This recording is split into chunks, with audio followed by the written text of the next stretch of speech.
What's going on, everybody? Welcome back to TTP Sports. And just a little bit of a precursor here.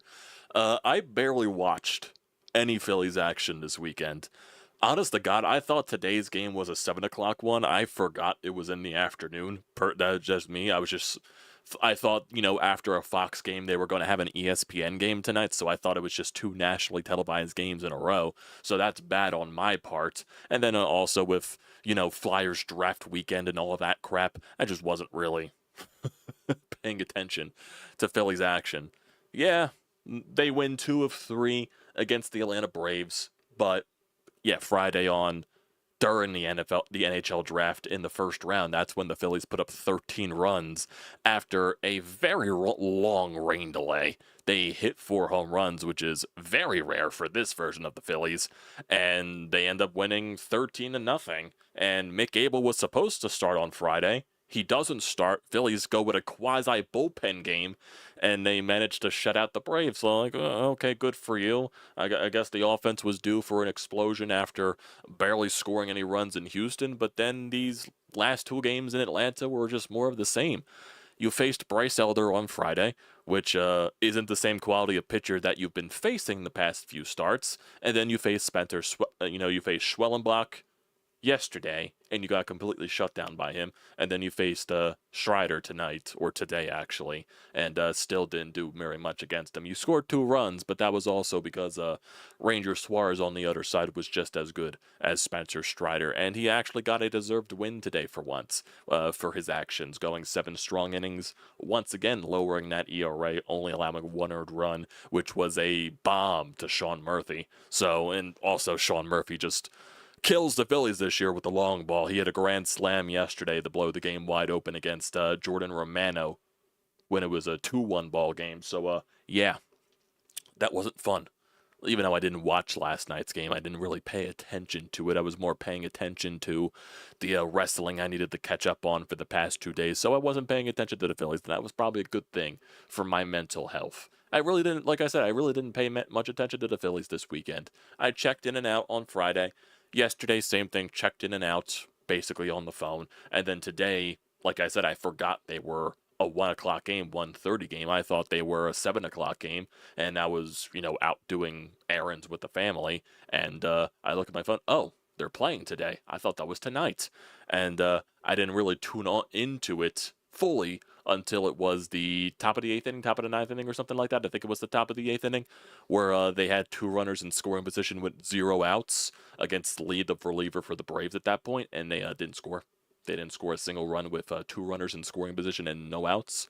So yeah, classic Phillies.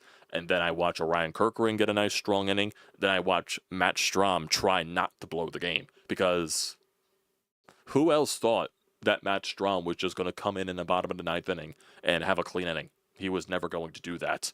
I was purely in the mindset that Matt Strahm was going to blow the game. He was either going to allow the Braves to tie it or allow the Braves to walk it off. I thought that was going to be the case. And then once Ozzie Albies hit the single with 1 out, I thought, okay, here's Sean Murphy. He's going to hit a bomb. And he almost did. He hit it to the warning track, and then he allowed a couple of warning track shots, basically. So, yeah, he got away.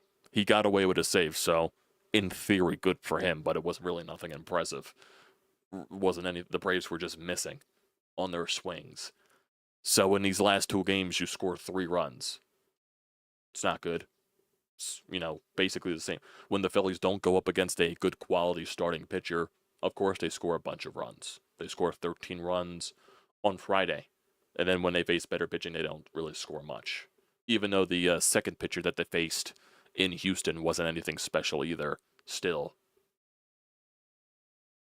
When the Phillies score a bunch of runs, it was probably set in stone they weren't going to score much today, the past 2 games. And that fact stood true. You scored 13 runs on Friday, you scored 1 run yesterday, really looked lifeless, and you looked lifeless again once again today, and scored 2 runs, which happened to win you a ball game because Ranger Suarez was good once again. And that's the bottom line. So, if we just want to go over quickly this weekend series, so obviously on Friday, the Phillies won 13-0. They had 17 hits. They hit 4 home runs. Otto Kemp hit his first Major League home run. It was a 3-run shot, so good for him. Good for him. Hopefully that bodes more. Trey Turner, he had 2 home runs on Friday. Kyle Schwarber had a home run, so there's your 4 home runs right there. Trey Turner 4 for 6 with 2 home runs, 2 RBIs there. Kyle Schwarber went 1 for 4 with a 2-run shot. Edmundo Sosa, he eventually came into the ball game for Alec Bohm. Alec Bohm went 1 for 3. Sosa went 0 for 2. Castellanos went 1 for 2 with a 3-run home run. Oh yeah, Castellanos also had a home run. I completely forgot about that. Then got replaced by Johan Rojas, which I wonder if he threw a hissy fit by getting replaced defensively. Rojas went 1 for 3. Kepler went 2 for 5 with an RBI. JT Realmuto went 3 for 4 with an RBI. Stott went 2 for 5. Kemp went 1 for 4 with the 3-run shot. Marsh went 1 for 5. Phillies went 5 for 11 with runners in scoring position. So Mick Abel was supposed to start Friday's game, but with the long rain delay, I guess they just decided not to start him. They did say he would have been available from the bullpen yesterday or today, so I wonder what the case is there. But Tanner Banks did start the game. He went 2 innings, allowed 2 hits, no earned runs, 2 strikeouts on 33 pitches. Then Taijuan Walker pitched 2 innings, 1 hit, 2 walks, 1 strikeout, 43 pitches. And Rangel, the person they just called up from minor league baseball, I forget who he replaced. I don't remember who he replaced, but he came in. He pitched 5 innings, allowed 6 hits, 1 walk, 4 strikeouts, 71 pitches, and he recorded a save because he pitched 5 innings to finish off the ball game. So good for him. Good for him. And yeah, Phillies, they put 1 run on the board. They had bases loaded in the top of the first inning. JT Realmuto walked with bases loaded. That's how they scored. And then Stott grounded out to end the inning. Then top 2, Trey Turner hit the solo shot, became 2-0. Then Schwarber walked, Bohm singled, Castellanos hit a 3-run shot, made it 5-0. And then they really broke it open in the 3rd inning. JT Realmuto and Stott with leadoff singles. Otto Kemp with the 3-run shot makes it 8-0. Marsh then doubles. He then scores on a throwing error, and then Trey Turner manages to reach it as well. So the Braves defense was just going crazy right there. Schwarber then homers when the Braves go to the bullpen, made it 11-0.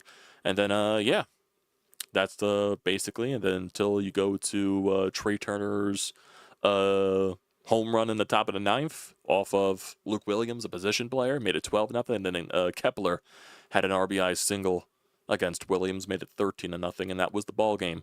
So yeah, a nice offensive explosion from the Phillies in Game 1. But then we realized in Game 2 and Game 3, the offense really was not going to do much. Jesus Luzardo, he was shaky. 5 innings, 7 hits, 2 earned runs, 3 walks, 7 strikeouts, 97 pitches. Then the bullpen came in. Joe Ross, he got didn't really get a clean inning, allowed a hit, he allowed a walk, but he didn't allow a run to score. Jordan Romano, though, allows the bases to be loaded, allows the grand slam.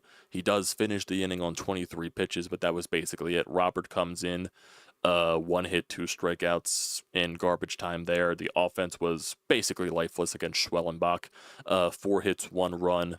Trey Turner 0 for 4. Kyle Schwarber 1 for 2 with a walk, and I'm assuming a hit by pitch or something like that. Alec Bohm 1 for 4 with a walk. Nick Castellanos 0 for 4. Kepler 0 for 4. JT 0 for 4. Stott 0 for 3 with 2 strikeouts. Kemp 0 for 4, 1 for 3, and then Marsh 1 for 3 with the lone run scored in this game. Phillies, they went 1 for 5 with runners in scoring position, and yeah, the Braves with that grand slam, and that was basically it. Luzardo wasn't the best. So is it just Jesus Luzardo has 1 good start, 1 bad start now? Is that the way everything is going? We'll see. And then you get to today's game. Phillies win 2-1 to win the series. Ranger Suarez was good once again. 7 innings, 4 hits, 1 earned run, 1 walk, 8 strikeouts, 1 home run allowed was to Sean Murphy. On 96 pitches, he lowers his ERA to exactly 2. Kerkering comes in for the 8th inning, allows 1 hit, strikes out 3 on 17 pitches, so another good stuff from Kerkering. Then Strom, he allows a hit, allows a walk, allows some deep fly balls, but he manages to get the save. 17 pitches for Strom wasn't anything impressive right there. Phillies lineup today, Trey Turner, he went 0 for 3 with a sacrifice fly. Kyle Schwarber 2 for 3 with a walk. Alec Bohm 1 for 4. Castellanos 2 for 4. Max Kepler 0 for 2 with 2 walks. JT Realmuto had a terrible day at the plate. He had a lot of chances with runners in scoring position, did not come up at all. 0 for 4. Bryson Stott 1 for 4. Kemp 1 for 4 with an RBI double basically. Then Brandon Marsh 0 for 3 with a sacrifice bunt that allowed Otto Kemp to get the third base, which then allowed Trey Turner to bring him home on a sac fly. Phillies went 0 for 7 with runners in scoring position. Like I said, JT 0 for 3 in that spot. And for the Braves, Ranger Suarez really set them down. Spencer Strider went 7 innings, 5 hits, 2 earned runs, 3 walks, 4 strikeouts, 95 pitches. Still not the best stuff from Spencer Strider, but I think he's been getting better with every start in that predicament. But yeah, it does turn into a series win. You do quote unquote bounce back from getting swept in Houston, but still overall it is a 2-4 road trip. And honest to God, how many? Look at all the games from this road trip and just see how many runs the Phillies scored in totality. Like throwing away Friday's game, because Friday is the outlier from this road trip. So if we look at the 5 games on this road trip besides Friday, so no runs, 1 run on Thursday, 1 run on yesterday, and 2 runs today. So in 1, 2, 3, 4, 5 of the 6 games, they scored 4 runs. It looks like 4 runs. They scored 4 runs in 4 of the 5 games, or 5 of the 6 games, 4 runs. Shutout in 2 of those. And your pitching in those games allowed 1 run, allowed 2 runs, allowed 2 runs, allowed 6 runs, and then allowed 2 runs again. So your pitching pretty much, for the most part, is keeping you within games. Your offense can't fucking hit. Your offense can't hit. Basically, once you get past Kyle Schwarber, Trey Turner, and all that stuff, the lineup is just not good enough. The lineup is just not good whatsoever. It's just very aggravating to watch. And granted, like I said, I barely watched the games this weekend, and that was probably good for my mental health. But still, I can judge. I can definitely judge. But because this is what the Phillies have been basically for a while now. And it's still the same things after every series. Their starting pitching is very good, and your bullpen's not the best. You really have one reliable arm in there right now, and that's Kerkering. And your offense, besides like maybe 2 people, can't hit. And that's really realistically the thing right there. Otto Kemp does seem to be getting more confidence, so hopefully that sparks some more things with him. They did say Justin Crawford was not in the lineup today for Lehigh Valley, so I wonder if that's something that we'll be seeing in the next few days. Maybe he is getting called up. I have no idea. Is Justin Crawford really going to solve everything here? I don't know. But yeah, Dave Dombrowski, remember, boys, when he said he's very happy with this lineup, very satisfied with this lineup? Yeah, that basically as soon as he says that, the lineup does not score anything. And you do get some luck, I guess, from this week because the Mets continue to suck. They got pounded in every game by Pittsburgh.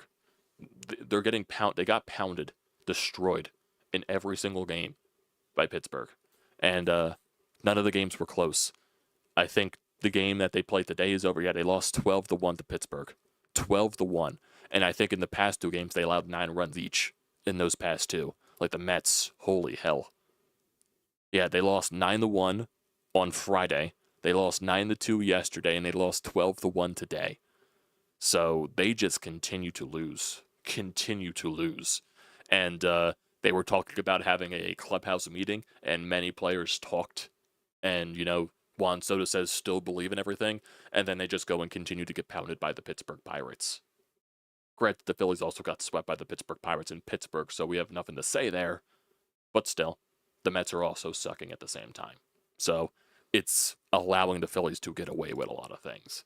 Because after this series, you somehow are a game up on the Braves in first place. It's absolutely crazy.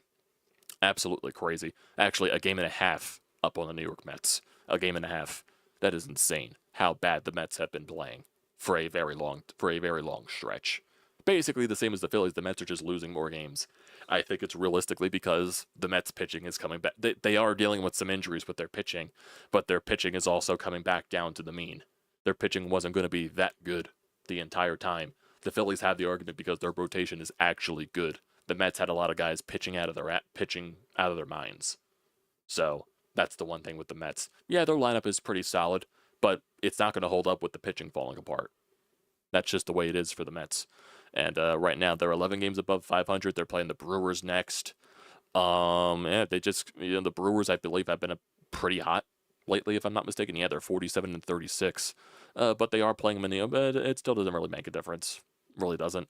So we'll just monitor where the Mets are in this current status, wherever they go. But for the Phillies, they play the San Diego Padres next. San Diego Padres for 3 games, then the Cincinnati Reds for 3 games at home. They're playing 1 o'clock on 4th of July on a Friday. That's weird. That is weird. I've never seen that. I've never seen that before. That I just noticed that.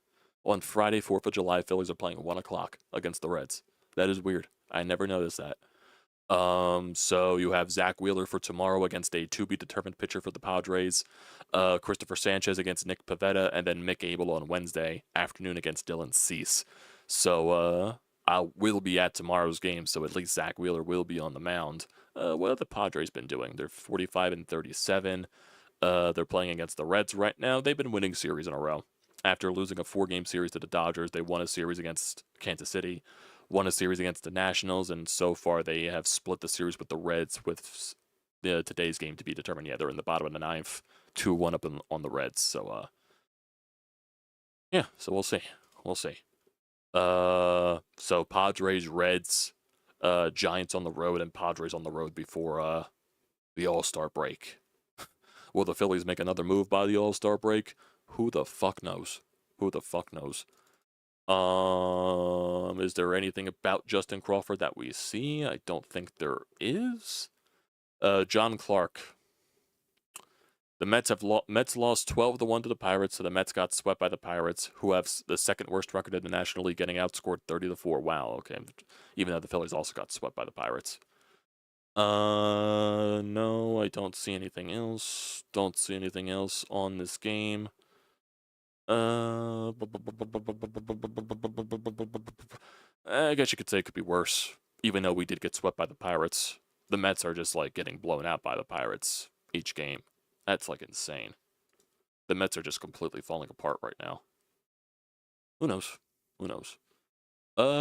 We do have some voicemails here on the Anytime Hotline.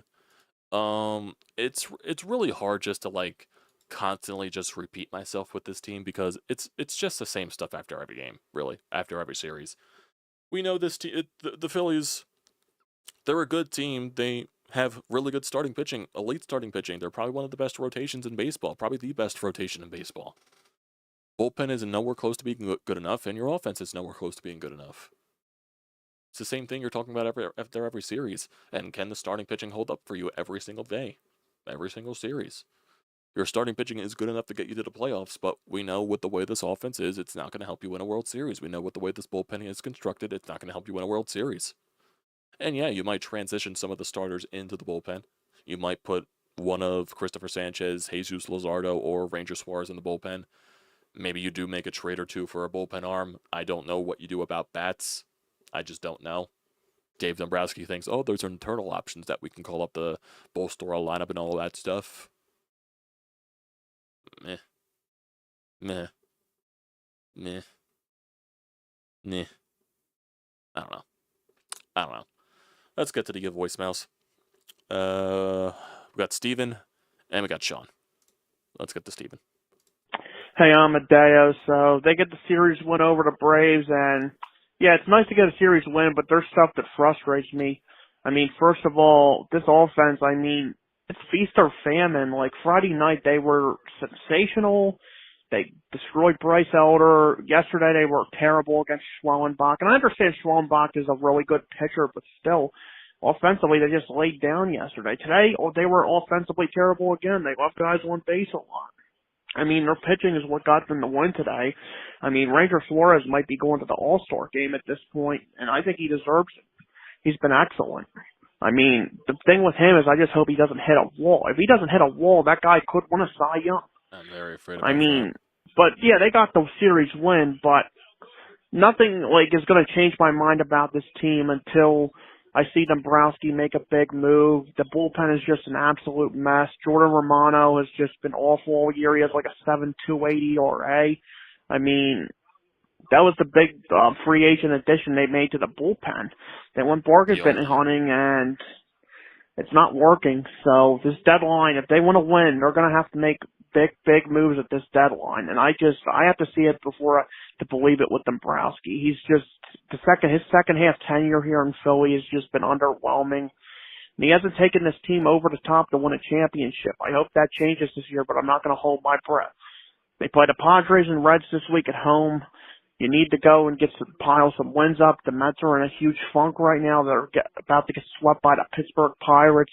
Just absolutely pathetic mess for them right now. You got to take advantage of this and get a little bit of like a lead over them, so you have room to work with this tough schedule that the Phillies have coming up here after the All-Star break and before the All-Star break. But my take, the pitching, their starting pitching is the best in baseball. Their bullpen's one of the worst in baseball, and their offense is just inconsistent.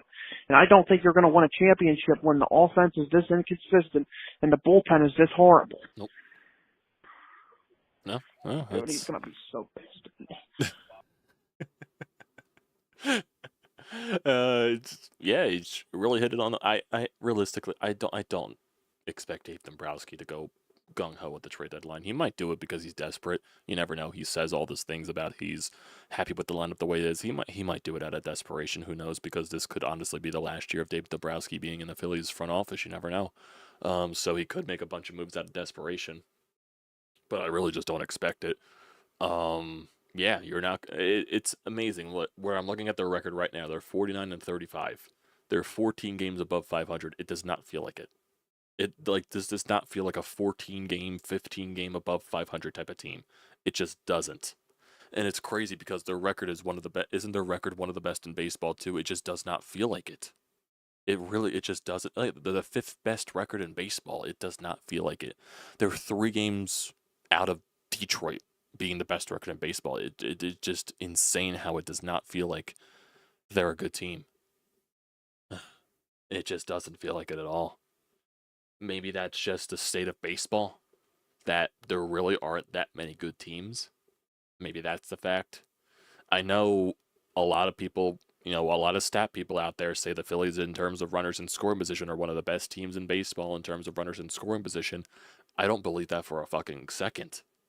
So either it's a lie, or that's just how bad and pathetic the state of baseball offensively is this year.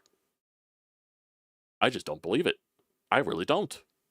Like, how are you one of the best teams in runners in scoring position, yet every time I watch you, you don't hit with runners in scoring position? Now, granted, you're not going to get every hit with runners in scoring position. I'm not expecting that. It's, who knows? Who knows? It's probably because there's so many. It's probably because there's so many bad teams out there, and maybe just the state of the game offensively this year is just that bad. Maybe that's the case. I don't know. Like, if I look at team stats, like, what's the highest team batting average and all that crap? What's the highest? The highest team batting average is 263 by the Los Angeles Dodgers. Then it's Tampa Bay, Chicago, Toronto, Arizona, Detroit, Houston, then Philadelphia at 8. It's crazy. Highest on-base percentage. The Phillies are the 4th highest on-base percentage. They have the 11th highest slugging percentage.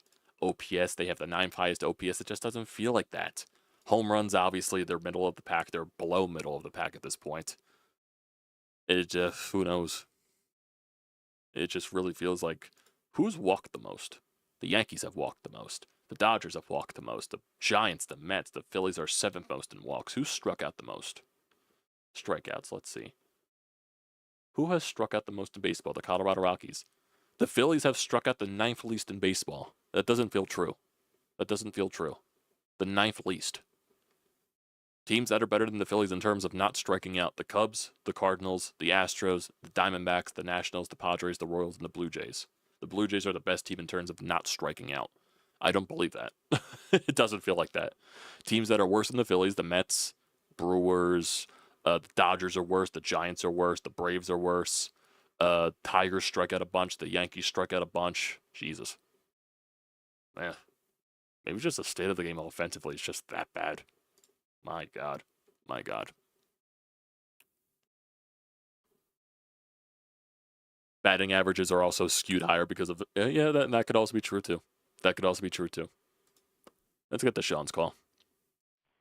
It's rinse repeat for me with these post-game Phillies calls. The Phillies win because their starting pitching is elite. The starting pitching has to overcompensate for the rest of this team, which is far from elite. Again, no run support for Ranger Suarez, but he wins in spite of it. You hold on with the two relievers on your team that are decent. You know, a nice series win in Atlanta against a team that was playing better, but the Braves are flawed. We know this. But, you know, you come back home against the good San Diego team, but again, the pitching has to do it every night for this team to win. And I'm real interested to see what Dombrowski does at the deadline. You've got to get more than one bat. You've got to get more than one reliever. And I know it's a cosmetic move, but if it was me, Kevin Long loses his job and Howie Kendrick gets promoted to hitting coach ASAP. Give me somebody whose approach was like that guy when he played instead of the free swingers that we have that can't cash in second and third and nobody out. It's beyond ridiculous at this point. But kudos to Ranger Suarez, pitching his ass off. Hopefully he stays in a Phillies uniform for the foreseeable future. Surprised you didn't give Otto Kemp a congratulations for his first Major League home run. But, yeah. We've all been focusing on the Flyers draft so much this weekend.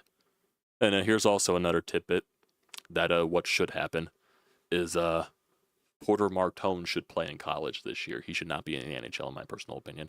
I think he's probably one of the more closest NHL-ready guys from this draft. I still don't think it's right and fair to him to make him play in the NHL this season. I think he should play. If he does go to college, I want him playing in college, especially if he does accept that offer from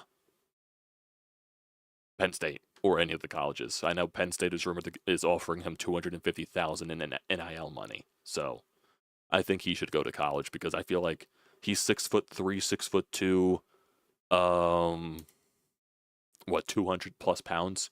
Imagine how much stronger he can get going to college. There's the congratulations, Sean. There's the congratulations. Yeah, it's basically like you said. It's rinse and repeat every time. These recaps are rinse and repeat. These series are rinse and repeat. It's the same topics. You really can't discuss much more without sounding crazy because it's just what it is. So we'll see what they do against San Diego this week, I guess. I will be at the game tomorrow, so it still doesn't say who San Diego is throwing. I'm assuming they're dealing with an injury in the rotation, I guess, unless MLB.com has anything different in terms of pitching matchups. If we look at tomorrow, Phillies, no, it still says to be determined for the Padres. So we'll see where that takes them. Maybe they're throwing a bullpen game or something. Maybe they're dealing with an injury in their rotation. I have no idea. But we'll have to wait and see. No.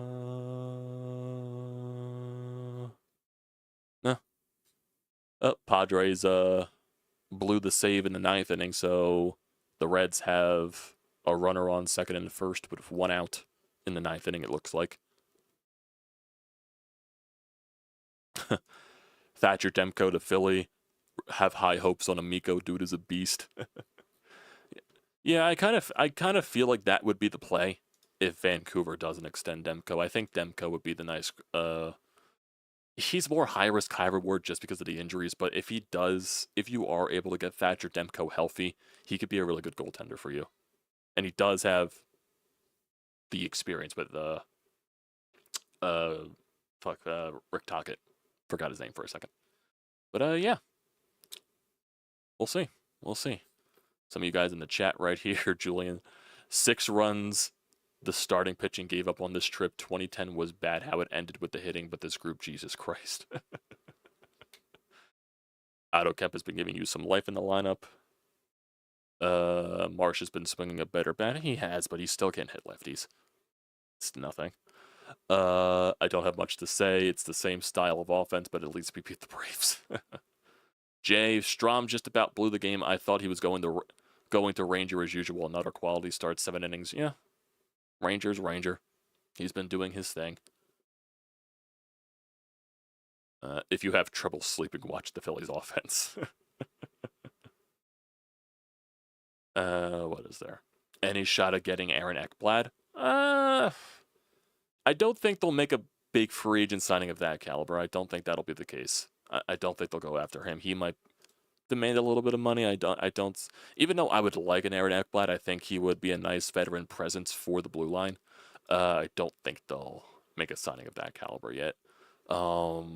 They still have to figure out what they're doing with Cam York. I know the rumors now that they're working on an extension, but they just don't know where it's going to go. So we'll see. Yeah, that's basically it. You see LeBron, who I hate, doesn't think LA has a title roster, so he wants out. What the fuck with this guy already? Maybe not opt into a $55 million deal. NBA would be better off when he just retires. Hey, don't worry now. Sixers will be back and better than ever next season, because that's how bad the Eastern Conference is in the NBA. Because Tatum with his injury, that'll most likely sideline him for the season. Now Halliburton's injury, will most likely sideline him for the season. Milwaukee and their whole drama with Giannis and Dame Lillard, his injury most likely will sideline him for the season. Realistically, your only threat is do you really even consider Cleveland a threat because of how much they got exposed at the playoffs? They'll be a good regular season team, but are they a true threat? I guess the Knicks, you could say, are the truest threat to the Sixers. I don't know. Man, Eagles can't get here soon enough, right? Training camp's almost around the corner, so I guess that's something. But yeah, Flyers NHL free agencies on Tuesday, so we'll see where that goes. I wish on Sixers, but I have no faith with them. I am right with you, Julian. I am right with you. But yeah, if I don't know if you watch hockey, I think you do watch hockey. I've seen you talk Flyers on here before. But if Porter Martone does go to college and he does sign with Penn State is going to be must-watch hockey. Penn State is probably going to be an instant favorite for the NCAA title, because especially if they also get Gavin McKenna, because they've signed so many other